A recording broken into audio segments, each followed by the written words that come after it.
Desdemona, she was faithful, she was chastity tight. She was the daughter of a duke. Yeah, she was totally white. And Iago loved Desi like Adonis loved Venus. And Desi loved Othello. Because he had a big sword. Yes, he did. Well.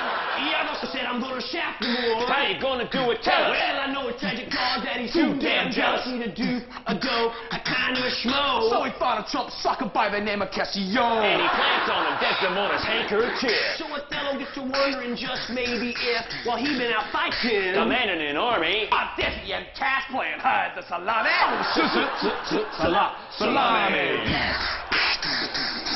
So he comes back home and stuck a pillow in her face. He kills her and soliloquizes about his disgrace. But there's Amelia at the door, who we met in Act 4. Who say, you big dummy, she weren't no hoe. She was pure, she was clean, she was virginal too. So why'd you have to go and make her face turn blue? It's true! It's you! Now what you gonna do? And Othello say, Damn, this is getting pretty scary. Pulled out his blade and committed Harry Carey. Do that funky war thing, white boy. That is so hot, man. Iago got caught, but he probably copped the plea. Loaded up his bag. And moved to Beverly Hills, that is.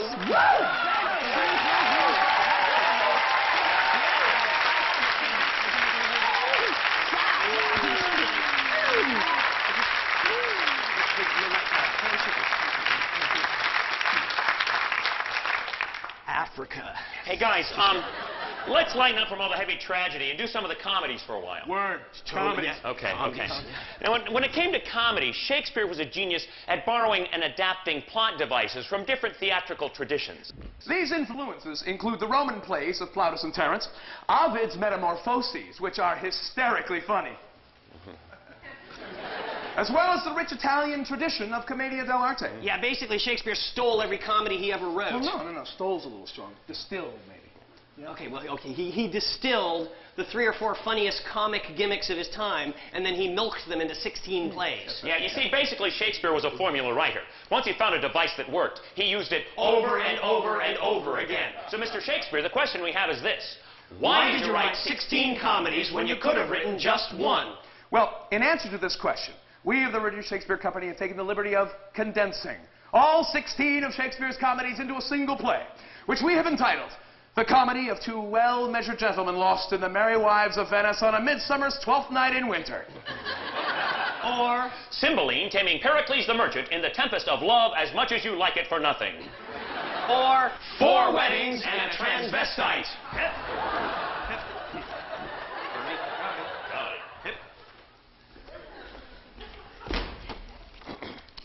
Act 1. A Spanish duke swears an oath of celibacy and turns the rule of his kingdom over to his sadistic and tyrannical twin brother. He learns some fantastical feats of magic and sets sail for the golden age of Greece, along with his daughters, 3 beautiful and virginal sets of identical twins. While running the hill of Italy, the duke's ship is caught in a terrible tempest, which in its fury casts the duke upon a desert island, along with the loveliest and most virginal of his daughters, who stumbles into a cave where she is molested by a creature who is either a man or a fish or both. Act 2. The long-lost sons of the Duke's brother, also coincidentally 3 sets of identical twins, have just arrived in Italy. Though still possessed of an inner nobility, they are ragged, destitute, penniless, flea-infested shadows of the men they once were, and in the utmost extremity are forced to borrow money from an old Jew, who deceives them into putting down their brains as collateral on the loan. Now the 6 brothers fall in love with 6 Italian sisters, 3 of whom are contentious, sharp-tongued little shrews, while the other 3 are submissive, air-headed little bimbos. Act 3. The shipwrecked identical daughters of the Duke, wash up on the shores of Italy, disguise themselves as men, become pages to the shrews and matchmakers to the Duke's brother sons. They lead all the lovers into a nearby forest, where, on a midsummer's night, a bunch of mischievous fairies squeeze the aphroditic juice of a hermaphroditic flower into the shrews' eyes, causing them to fall in love with their own pages, who in turn have fallen in love with the Duke's brother sons, while the Queen of the Fairies seduces a jackass, and they all have an orgy. Act 4. The elderly fathers of the Italian sisters, finding their daughters missing, dispatch messages to the pages telling them to kill any man in the vicinity. However, unable to find men in the forest, the faithful messengers, in a final misguided act of loyalty, deliver the messages to each other and kill themselves. Meanwhile, the fish creature and the Duke arrive in the forest, disguised as Russians, and, for no apparent reason, perform a two-man underwater version of Uncle Vanya. Act 5. The Duke commands the fairies to right their wrongs. The pages and the bimbos get into a knockdown, drag-out fight in the mud. During which the page's clothes get ripped off, revealing female genitalia. The Duke recognizes his daughters. The Duke's brother's sons recognize their uncle. One of the shrews is elected senator from New York. And they all get married and go out to dinner. Except for a minor character in the second act who gets eaten by a bear, and the Duke's brother's sons who, unable to pay back the old Jew, give themselves lobotomies. And they all live happily ever after. Thank you very much. Thank you.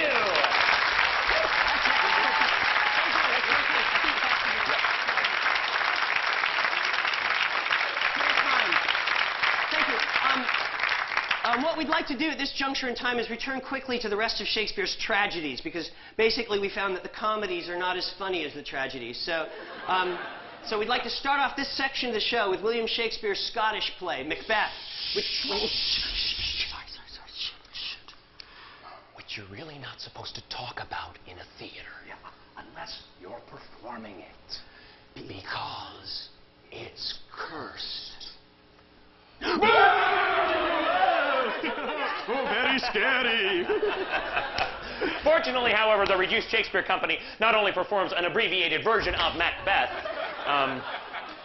but after much thorough research, we are able to do so in perfect Scottish accents. Double, toil and trouble! Stay, you imperfect Mac speaker. Mac, tell me Mac more. Macbeth! Macbeth! Beware! Macduff! Now a man there shall harm Macbeth till beer no wood come to dancing in. Don't you know? Ah! That's still great in McWhat McNeed McCoy McPhear of Macduff. Aha! See you, Jimmy! And know that Macduff was from his mother's womb untimely ripped. What do you think about that, lad? Yeah. That's bloody disgusting. Lay on, you great haggis breath, ye. Ah, Macbeth, you killed my wife, you murdered my bairns, you did a jobby in my stew. Christ, did it? Oh, you did. I had to throw half of it away. I love of your ugly head. Behold, where stands the usurper's cursed head. Ah, Macbeth, your erse is out the windy. And know that never was there a story of more blood and death than this of Mr. and Mrs. Macbeth. Thank ye.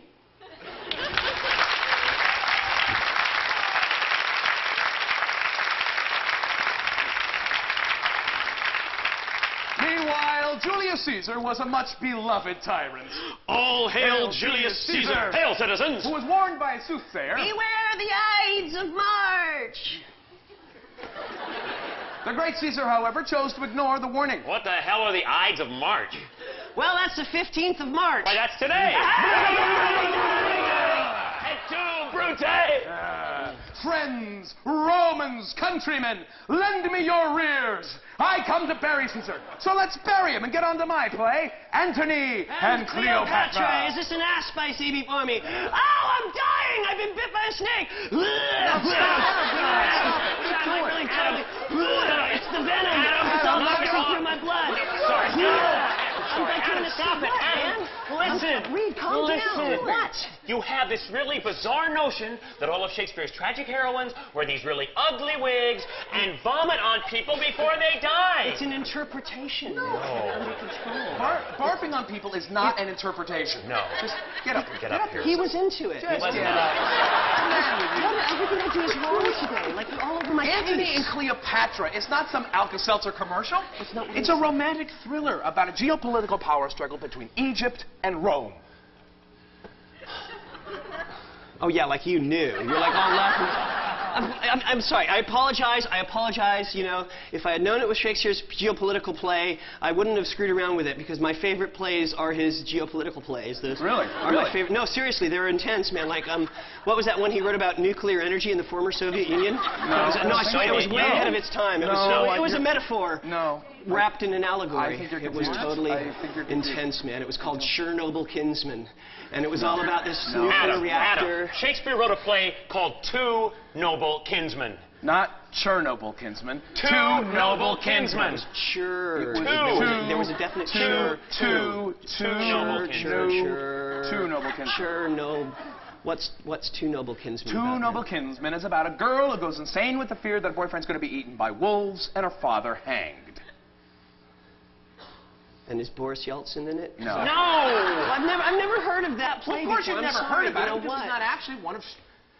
Oh, wait a second. You know, I should explain to these guys as well. I'm sorry, ladies and gentlemen. My bad. Listen, Two Noble Kinsmen actually falls into the category of Shakespeare's plays that we scholars refer to as the Apocrypha. Or in some literary circles, the obscure plays. And sometimes the lesser plays, and often quite simply the bad plays. But the point is that not all of the Apocrypha are entirely without merit. In fact, one of them, Troilus and Cressida, is hardly crap at all. In fact, I discussed Troilus and Cressida at some length in my new soon-to-be-released book about Shakespeare entitled I Love My Willie, which I'd like to whip out for you now, if I could. Yeah. What? What? Don't look, kid. What? Don't look. No, it's my book. Okay. It's just my... Sorry.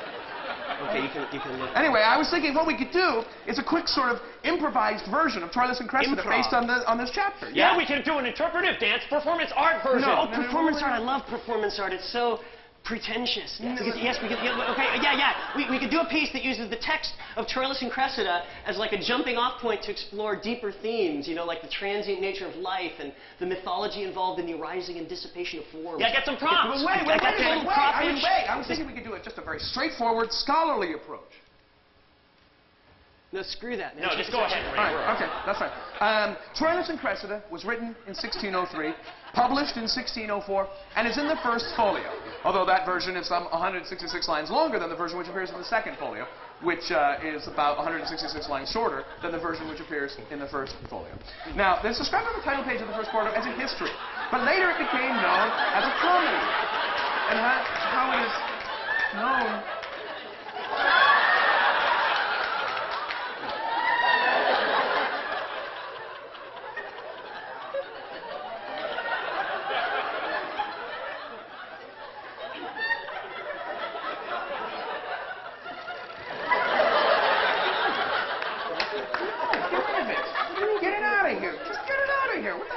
Get rid of it. Just go. No, wait. Get a life, ladies and gentlemen. My book has nothing to do with Godzilla. Well, Austin, that's great, but is there anything in your book about the plot? Of course I cover the plot. What sort of scholar do you think I am? I cover the plot in depth in a footnote here on page 7, all right? Okay. All right, look. Troilus, youngest son of Priam, king of Troy. Okay. You be Troilus, you be the king of Troy. Then. Okay. All right. Loves Cressida. I'll get the wig. All right, Right. good. And has arranged with her uncle Pandarus for a meeting. Okay. Now, although she feigns indifference, Oh, wait a she minute. is attracted to him. And meanwhile, Agamemnon, the Greek commander, has surrounded... Kids hate to study in school because it's so boring. Like when you said Agamemnon, I was asleep, man. It's just, I'm sorry, but when we came here to London, I told these guys, I said, I will not do dry, boring, vomitless Shakespeare for these... No, it'll just turn you off. That's what happened to me when I was a kid in school and we were supposed to be studying Shakespeare. It's like I'd be bored out of my mind. I'd be looking out the window at all the kids playing ball, and I'd be saying to myself, why can't this Shakespeare stuff be more like sports? I swear to God. That's what I was thinking. You like sports? I did like sports, yes. And you went to high school?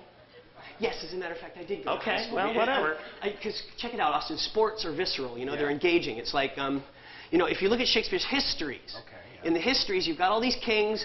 They're killing each other off. They're passing the throne from one generation to the next. It's exactly like American football, only you do it with a crown. You know what? They are kind of similar. I That's can actually see not a that. bad idea. Okay, Okay, guys, You want to actually do this because there's like a parallel. Now, let's get macho. 25, 42, Richard 3, Henry 6, part 1, 2, 3. And the crown is snapped to Richard II, that well-spoken 14th century monarch. He's fading back the pass, looking for an air downfield, but there's a heavy rush from King John. Ah, my Horse flesh sink downward! And the crown is in the air, but Henry VI comes up with it. Victory is mine! Oh, he's hit immediately by King John, and he's dividing Henry VI into 3 parts. This could be the end of the War of the Roses cycle. King John is in the clear. My soul hath fell. He's at the 35-yard line, the 30, the 25, the 20, the 15, the 10, the 5. He's poisoned on the 1-yard line. He's out for the game. Replacing him now, number 72, King Lear. Divide we our kingdom in 3. Cordelia, you go long. All right, then. Whoa, hold on. Looks like there's a penalty called. Fictional character on the field. Lear is disqualified. He's unhappy about that. Hit the road, old dude. All right, lining up now is that father-son team of Henry IV and Prince Hal. Center snap to the quarterback. Quarterback gives to the hunchback. It looks like that limp is giving Richard III trouble again. Oh, my There's a pass on the field. And Henry VIII comes up with it. He's headed to the goal line. He's up to the 5 to chop off his wife's head. Who's your daddy? Touchdown to the Red Rose. Oh, my. Yeah, believe this is the beginning of a Tudor dynasty. Henry V, Richard III, Philip the Dark, and Charles III. Go Fergie!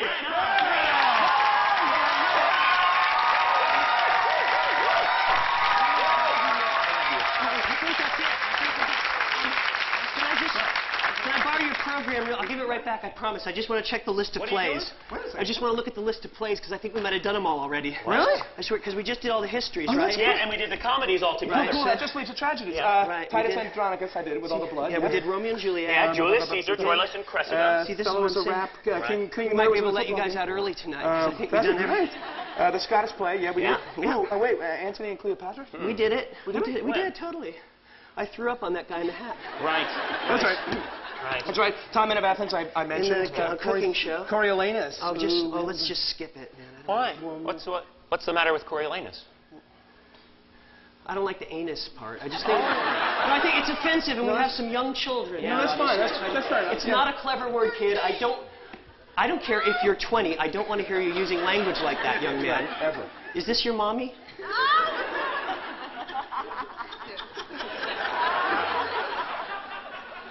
Don't give me the evil eye.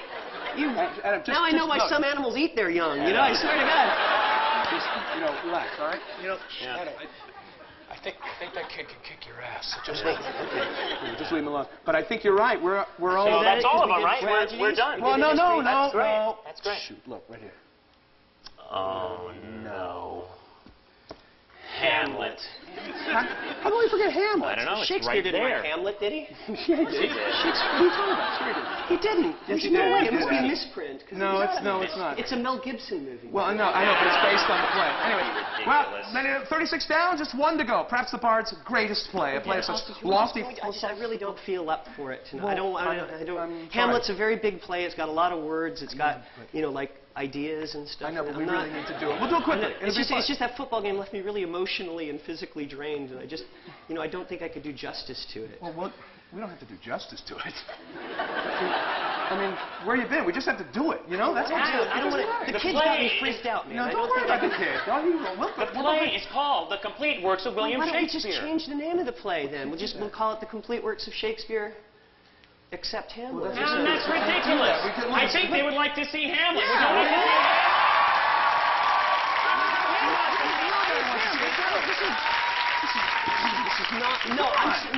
Okay, look, okay. If you want to do it so bad, you two do it and I'll watch. What? No, that doesn't make any sense. No, I'll sit out in the audience, man. You can't do a two-man version. You need 3 people to do Hamlet, right? Oh, come on, now, don't touch the woman. Do not touch the woman. Leave me alone. Come on, Adam, you've got to get out. Adam, come on, get up on the stage. Get up on the stage. Oh, shoot, look at this. No. I've never seen the inside of one of those before. Do not. What, is it a crime to take somebody's bag? Yes. Oh, everything I do is wrong What the hell's the tonight. matter with you? Why don't you take away my birthday? Oh, What? You guys suck. So, we're This going show sucks. All right, you relax. We are going to do Hamlet now, right? Okay. All right, so we will start with the battle. Oh, shoot, I'm sorry. Right, the battlements of Elsinore Castle. Yes, only Bernardo and Horatio. Yeah, and Rosencrantz and Guildenstern. No, they got I think their it's own very play. sensible of you to carry those, by the way. Stop that! I'm not doing Get up stupid here. things. No, you Get go up without here. me, man. Get up I'm here. not. What are you doing? Get back. Get away from me. Get back here. What I'll is kill the cameraman. I'll kill him. No, I don't care. We've got 5 other cameramen. I don't care. No, I'm not doing your stupid thing. Get back, Austin! Get back here! No. Adam! No.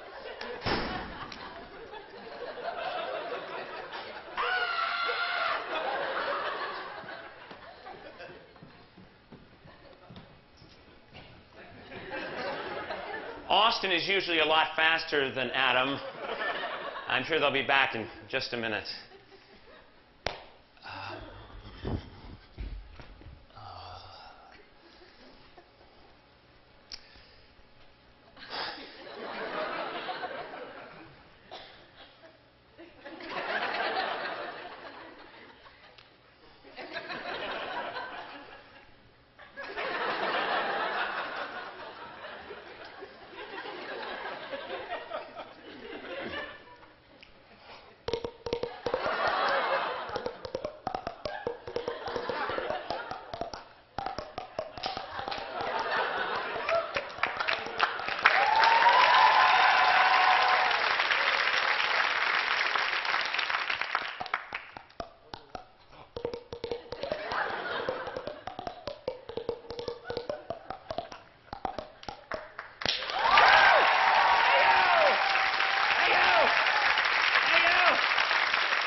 Thank you.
Tell you what, let's take the intermission here.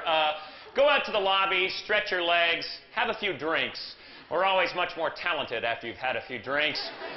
I'll meet you back here in 15 minutes. Austin and Adam should be back by then, and we'll proceed with Hamlet, Prince of Denmark.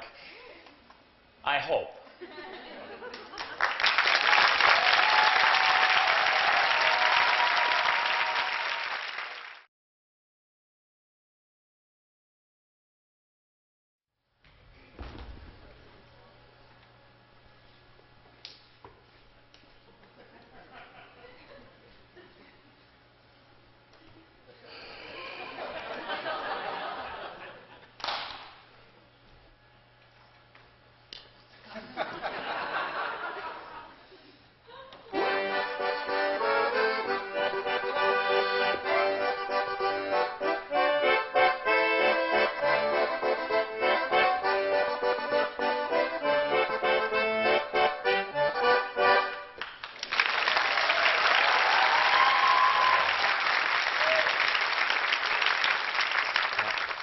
Please don't patronize me. Austin and Adam aren't back yet. Well, actually, Austin called at intermission. He said he caught Adam at the airport trying to get a flight to Rio. And he suggested that until they get back, I go ahead and cover the sonnets. Shakespeare wrote 154 sonnets. I've reduced them all down onto this card. And what I was thinking we could do is pass it among the audience. Like, say we start here with you, ma'am, right? I give you the card, you take it, read it, enjoy it, pass it to the person next to you. Yeah, you. Yeah, and then down on the row like that, and then if you would just pass it behind you, and then just back and forth and back and forth and back and forth and back and forth and back and forth and back and forth and back. And by the time it gets to you, Austin and Adam should be here. So, Bob, if we could have some house lights, please. As I say, ma'am, why don't we start here with you? Just take it, read it, enjoy it, pass it along.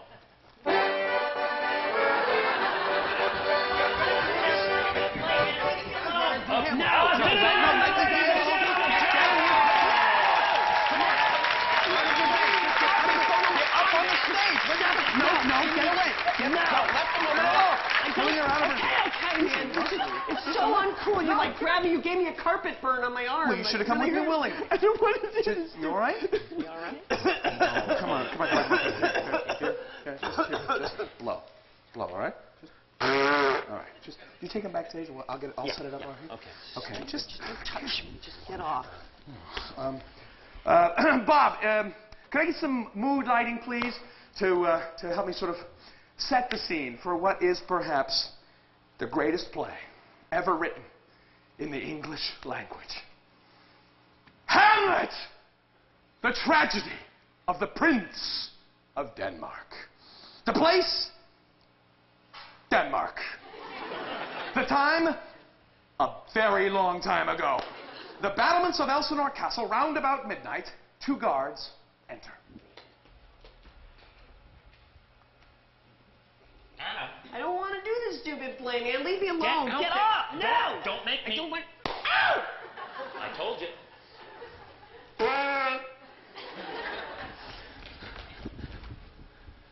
Who's there? Nay, answer me. Stand and unfold yourself. Long live the king. Bernardo. He. 'Tis now struck 12. Get thee to bed, Horatio. For this relief, much thanks. Well, good night. Peace, break thee off. Look where it comes.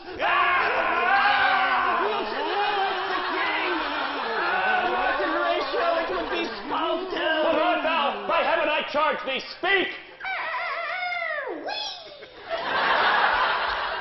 'Tis gone. 'Twas about to speak when the cock crew. Break we our watch up.